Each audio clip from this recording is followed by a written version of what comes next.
Good morning, dear students. In today's class, we discuss our next history topic, Simon commission. So students, अभी तक आप पढ़ चुके हो कि हमने हिस्ट्री में कैसे गांधी जी ने आंदोलन किए थे भारत में अपने, और जो उनका नॉन कोऑपरेशन मूवमेंट था उनको कैसे रोकना पड़ता है आफ्टर जो वायलेंस हो जाती है, Chauri Chaura incident. Then students, उसके बाद जो नेक्स्ट इम्पॉर्टेंट फेज़ आता है, नेक्स्ट इम्पॉर्टेंट पॉइंट आता है Simon commission of India. So basically students, जो गवर्नमेंट ऑफ इंडिया का 1919 का एक्ट, गवर्नमेंट ऑफ इंडिया का 1919 का जो एक्ट था, जिसको कि मॉन्टेग चैम्सफोर्ड रिफॉर्म के नाम से भी जाना था, जिसमें कि आपने पढ़ा था अंग्रेज़ों ने रॉल्ट एक्ट को भी लागू किया था और dyarchy system, dual form of government को लागू किया था. तो स्टूडेंट्स, उस रॉल्ट एक्ट को, उस 1919 के एक्ट को साइमन कमीशन रिव्यू करने के लिए भारत आता है. स्टूडेंट्स, बेसिकली अंग्रेज जो भी पॉलिसीज़ बनाते थे तो उन पॉलिसीज़ को 5 साल बाद या 10 साल बाद रिव्यू करते थे. रिव्यू इन द सेंस कि जैसे कोई पॉलिसी इम्प्लीमेंट की उन्होंने कंट्री में, क्या वो सही चल रही है, क्या वो उनके बेनिफिट के लिए है, अगर तो है तो आगे उसको कंटिन्यू रखो, अदरवाइज उसको पॉलिसी को स्टॉप कर देते थे. सो स्टूडेंट, इस तरीके से जो sir John Simon, Simon commission किसके नाम से बना हुआ था? सर जॉन साइमन अंग्रेज अफसर था. ब्रिटिश गवर्नमेंट उसको भारत भेजती है 1927 में. पहले ही आ जाता है. अंग्रेजों ने इतनी ज़्यादा उथल पुथल मचा दी थी, जिस कमेटी को 10 साल बाद रिव्यू करना था, तो साइमन कमीशन जो है 2 साल पहले ही भारत आ जाता है. 1927 में ब्रिटिश गवर्नमेंट इसको अपॉइंट करती है for the Indian statutory commission. Indian statutory mean students, the word statutory, यहाँ पे स्टैट्यूटरी का मतलब है जो कॉन्स्टिट्यूशन से रिलेटेड हो, ठीक है, जो संविधान के द्वारा निर्धारित की गई कोई कमेटी, ठीक है. आप ये कह सकते हो कॉन्स्टिट्यूशनल रिफॉर्म के लिए जो कमेटी बनाई थी ब्रिटिशर्स ने, ठीक है, तो उसका हेड कौन था? Simon commission. उसका हेड कौन था? Sir John Simon. कब आया था? 1927. तो एग्जाम में ये क्वेश्चन बहुत बार पूछे जाते हैं स्टूडेंट्स. देन किस काम के लिए आया था? Review the working of dyarchy system. Very very important point. Dyarchy system, dyarchy means dual form of government, ठीक है, जो डुअल गवर्नमेंट अंग्रेजों के द्वारा चलाई गई थी, ठीक है, उस चीज को रिव्यू करने के लिए. इसी में ही स्टूडेंट्स आप लोगों ने पढ़ा था रॉल्ट एक्ट के बारे में, ठीक है, आप लोगों ने रॉल्ट एक्ट भी पढ़ा था.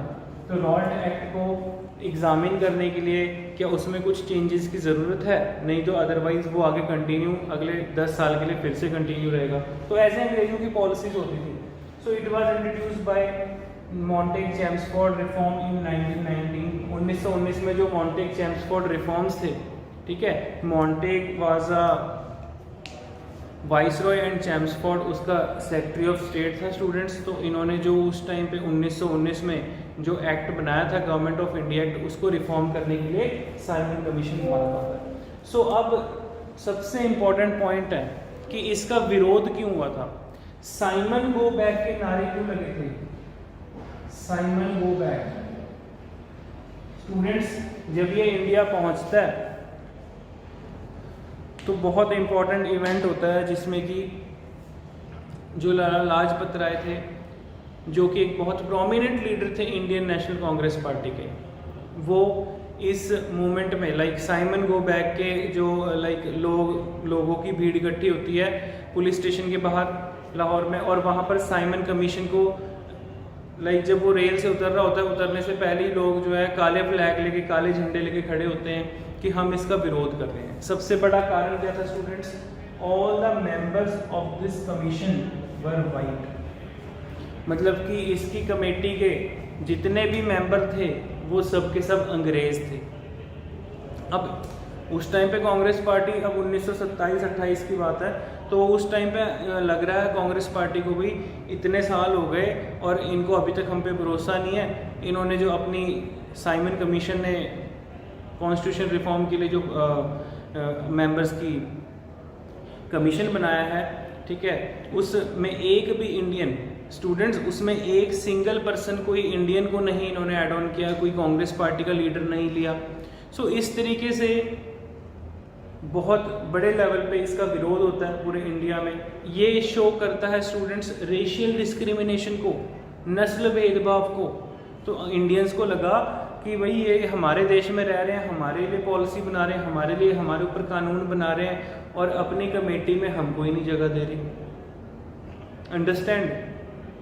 तो इसके बाद स्टूडेंट्स लाला लाजपत राय बहुत सारी भीड़ को लेके, एक बहुत बड़ी भीड़ होती है कि जो रेलवे स्टेशन पे प्रोटेस्ट कर रही होती है, जिसमें कि पुलिस लाठी चार्ज करती है और वहाँ पर डीएसपी सांड्रस जो था स्टूडेंट्स, ठीक है, एएसपी सांड्रस आप कह सकते हो, तो उसने लाठी चार्ज में लाला लाजपत राय जी के सर पे लाठी मार दी थी, जिसके बाद कि लाला लाजपत राय जी बहुत गंभीर चोटें लग जाती हैं और वो बहुत ज़्यादा बीमार हो जाते हैं, ठीक है, बहुत ज़्यादा जख्मी हो जाते हैं, आप ये कह सकते हो।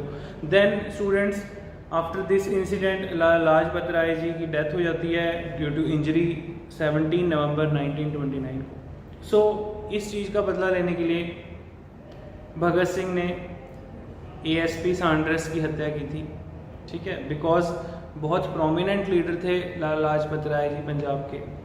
तो इस इंसिडेंट के बाद ही लोगों के अंदर और भी ज़्यादा गुस्सा और भी ज़्यादा रोष था अंग्रेज़ों को लेके। सो स्टूडेंट्स अब इंडियंस को समझ आने लग गया था, या कांग्रेस पार्टी को ये लग रहा था कि अंग्रेज़ जो हैं वो आज भी हमसे रेशियल डिस्क्रिमिनेशन करते हैं। अंडरस्टैंड। तो मतलब कि नस्ल भेदभाव करते हैं। तो इस इंसिडेंट के बाद फिर थोड़ा सिनेरियो चेंज होता है, फिर उसके बाद जो है अपने डिमांड्स के लिए लड़ाई तेज हो जाती है। आई होप सबको क्लियर हो गया होगा। तो स्टूडेंट्स एग्जाम में क्वेश्चन पूछा जा सकता है कि साइमन कमीशन भारत कब आया था, ठीक है, साइमन कमीशन किस कमेटी को रिव्यू करने के लिए भारत आया था। तो आप ये इंपॉर्टेंट पॉइंट नोट डाउन कर लो, टेक योर टाइम।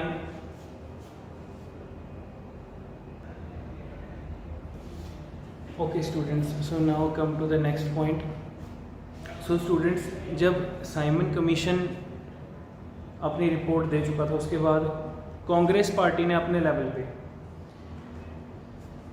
जो कांग्रेस पार्टी के प्रोमिनेंट लीडर थे मोतीलाल नेहरू, ठीक है, जवाहरलाल नेहरू जी के फादर, उन्होंने नेहरू रिपोर्ट पेश की, ठीक है जी। तो बहुत बार एग्जाम में क्वेश्चन आ सकता है कि नेहरू रिपोर्ट किसने प्रेजेंट की थी, कब किया था, 1928 में। तो Nehru report is related with Motilal Nehru, not Jawaharlal Nehru. Exam में क्वेश्चन आएगा और बच्चे जो है गलत क्वेश्चन मार्क कर देंगे, ठीक है। आंसर इज मोतीलाल नेहरू ने जो है नेहरू रिपोर्ट जो है पेश की थी उस टाइम पे कॉन्स्टिट्यूंट असेंबली में। सो इसमें इन्होंने कुछ इम्पॉर्टेंट एफर्ट्स लगाए अपने कॉन्स्टिट्यूशन फ्रेमवर्क के लिए, मतलब अपने देश का, हमारे पास अपना संविधान होना चाहिए और उस संविधान में क्या होना चाहिए उस टाइम पे इन्होंने ये दे दिया था।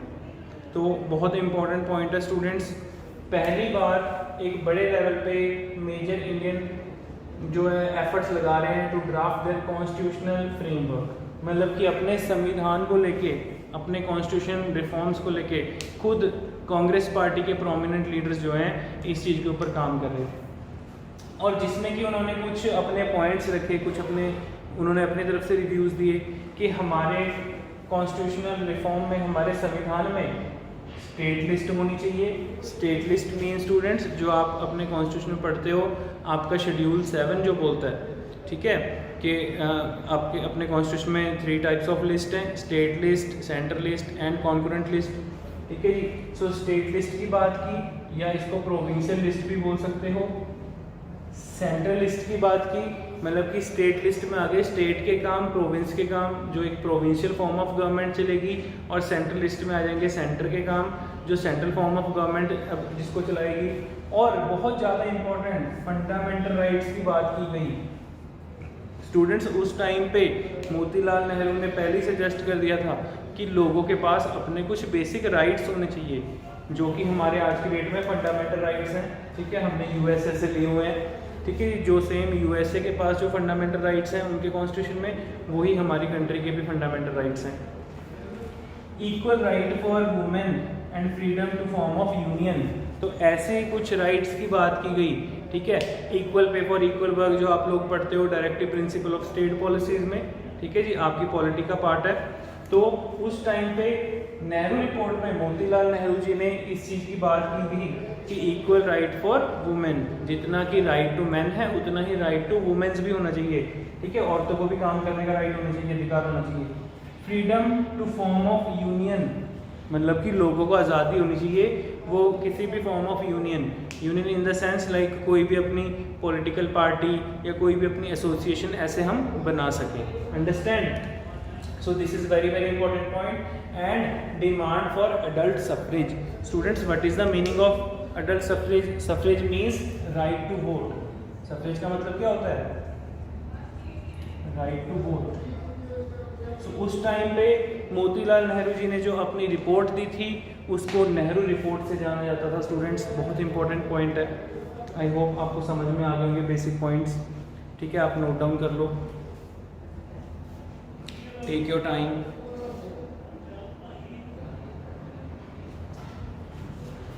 Okay students, so I hope आपको समझ में आ गया होगा स्टूडेंट बेसिक पॉइंट। अब स्टूडेंट्स हम नेक्स्ट वेरी इंपॉर्टेंट पॉइंट इस पर डिस्कस करेंगे, आईएनसी का Lahore session. So students, Indian National Congress party का जो लाहौर सेशन था 1929, बेसिकली 31 दिसंबर 1929 को लाहौर में कांग्रेस पार्टी की मीटिंग होती है, उनका सेशन लगता है, जिसके प्रेसिडेंट थे, जिसके हेड थे जवाहरलाल नेहरू जी, ठीक है जी। पंडित जवाहरलाल नेहरू जो उस टाइम पे कांग्रेस सेशन के कांग्रेस पार्टी के प्रेसिडेंट भी थे, और जब लाहौर सेशन हो रहा था तो वहाँ पर प्रिजाइड भी कर रहे थे। सो दे पास अ रेजोल्यूशन ऑफ पूर्ण स्वराज। सो स्टूडेंट्स, बहुत बार एग्जाम में क्वेश्चन पूछा जाता है कि पूर्ण स्वराज की बात किस कांग्रेस पार्टी के सेशन में की गई थी। पूर्ण Swaraj means complete independence. So complete independence मतलब कि अब हमें अंग्रेजों से कोई डोमिनियन स्टेटस नहीं चाहिए, हमें ब्रिटिशर्स का लाइक कोई भी उनके जो बेसिक कांग्रेस पार्टी को आप कह सकते हो अभी तक पेज एंड पर्क्स मिल रहे थे, उनको कुछ ऐसा लाभ नहीं चाहिए था। अब कांग्रेस पार्टी सीधा कंप्लीट इंडिपेंडेंस की डिमांड की बात कर रही थी। सो ये जो सेशन था स्टूडेंट 31 दिसंबर 1929 को अटेंड किया गया था, and they adopted try colour. Students, जो हमारा जो नेशनल फ्लैग है, जो तिरंगा है, ठीक है, वो कब अडॉप्ट किया था? 31 दिसंबर 1929 इन कांग्रेस पार्टी लाहौर सेशन। सो आपको ये बेसिक क्वेश्चन पता होना चाहिए, बहुत बार एग्जाम में क्वेश्चन पूछा जाता है। और स्टूडेंट्स, इस ट्राई कलर जो हमारा तिरंगा, जो हमारा फ्लैग है, उसका डिज़ाइन किसने किया था? वो भी कांग्रेस पार्टी के प्रोमिनेंट लीडर थे, पिंगाली वेंकैया ने। पिंगाली वेंकैया।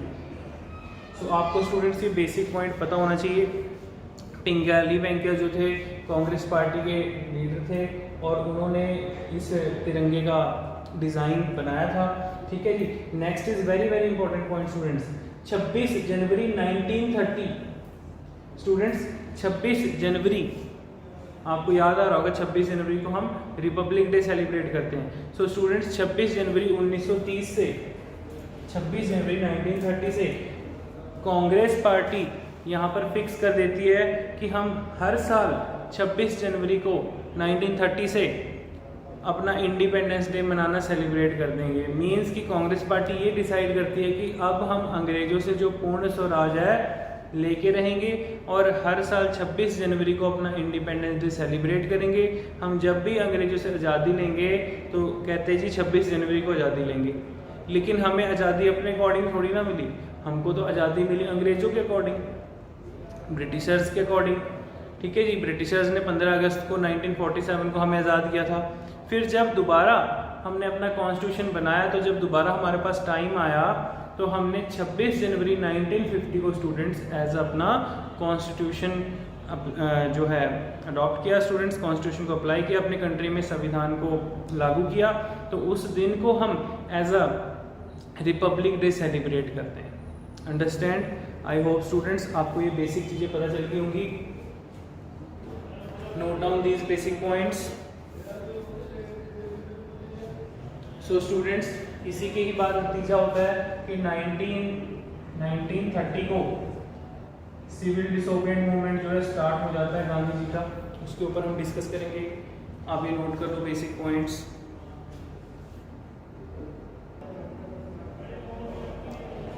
ओके स्टूडेंट्स, आगे हम डिस्कस करेंगे गांधी जी के सिविल डिसोबिडिएंट मूवमेंट का। So students, civil disobedient movement जो था it was started in 1930। So basically students, civil disobedient movement के स्टार्ट होने से पहले गांधी जी ने अंग्रेज़ों के आगे 11 पॉइंट अल्टीमेटम रखा। 11 पॉइंट अल्टीमेटम मीन्स कि वही कुछ एडमिनिस्ट्रेटिव रिफॉर्म, कुछ एडमिनिस्ट्रेटिव चेंजेस किसके आगे? इरविन के आगे। स्टूडेंट्स, ये कौन था? Lord Irwin. लॉर्ड इरविन कौन था उस टाइम पे? भारत का वाइसरॉय, ठीक है, viceroy of India, viceroy of India.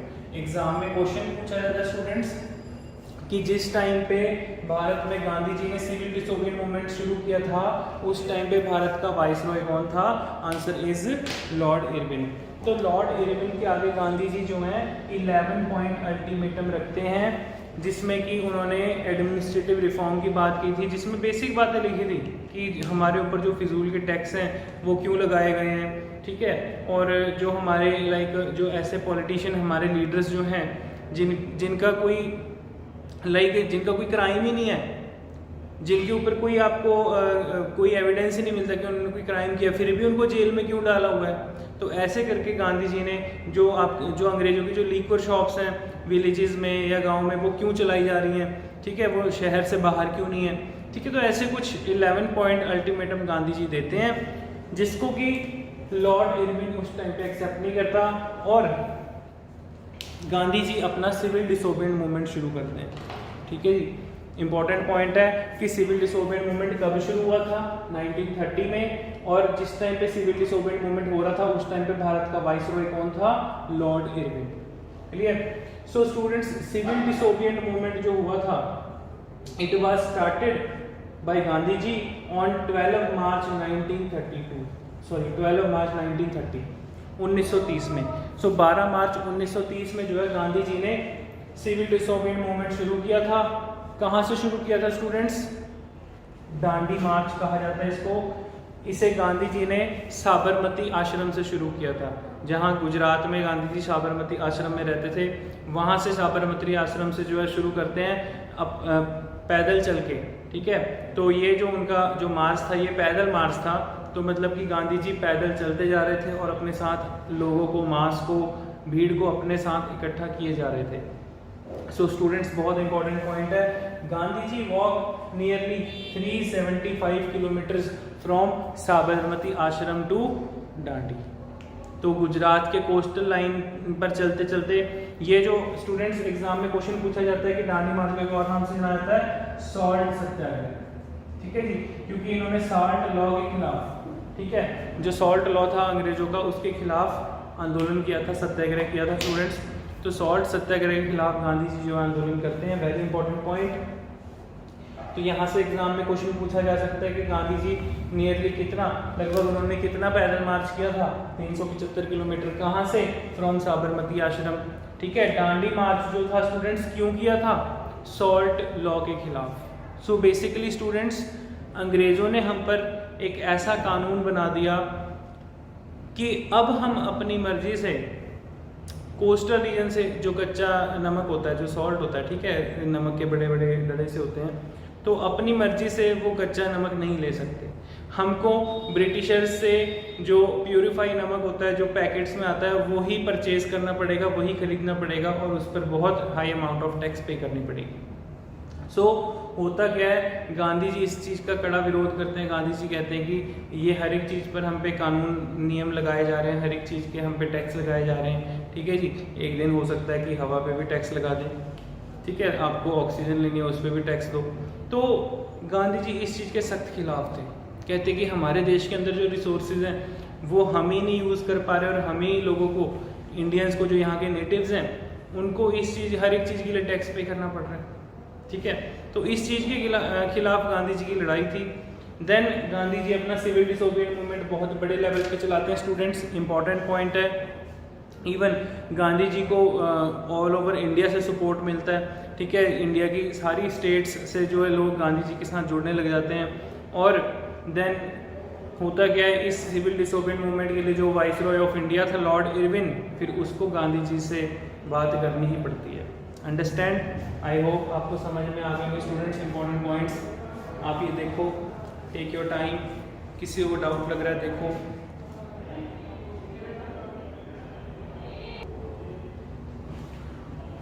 Okay students, now come to the next point.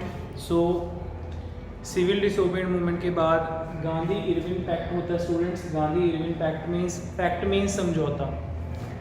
तो गांधी जी और लॉर्ड इरविन के बीच में समझौता होता है, जिसमें कि इस पैक्ट में कहते हैं कि गवर्नमेंट एग्री कर गई थी, मान गई थी कि जितने भी प्रिजनर्स थे उनको रिलीज कर देंगे और जो सॉल्ट लॉ है उसको हटा देंगे।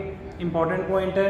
और बदले में ब्रिटिश गवर्नमेंट चाहती थी, जो लॉर्ड इरविन था वो चाहता था कि आप हमारे खिलाफ जो है सिविल डिसोबीडिएंट मूवमेंट चला रहे हो इंडिया में, इसको रोक दो, इसको स्टॉप कर दो। सो स्टूडेंट्स इंपॉर्टेंट पॉइंट है। So all those political reasons who had remain non violent, ठीक है, जो नॉन वायलेंट रहेंगे उनको रिहा कर दिया था, आज़ाद कर दिया गया था। और इस चीज़ का कांग्रेस ने सस्पेंड कर दिया था सिविल डिसोबीडिएंट मूवमेंट को, ठीक है। कांग्रेस पार्टी इस चीज़ से खुश होके वहीं पे सिविल डिसोबीडिएंट मूवमेंट को भी रोक देते हैं।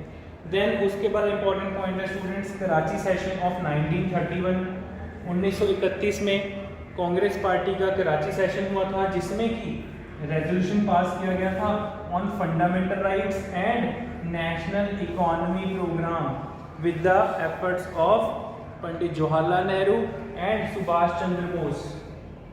सो नेहरू जो थे उन्होंने और जो सुभाष चंद्र बोस थे उन्होंने कराची सेशन में फंडामेंटल राइट्स के लिए और नेशनल इकोनॉमिक प्रोग्राम के लिए, स्टूडेंट्स आप लोगों ने पढ़ा होगा इकोनॉमिक्स में प्लानिंग कमीशन, जो प्लानिंग कमीशन था it was set up by Pandit Jawaharlal Nehru.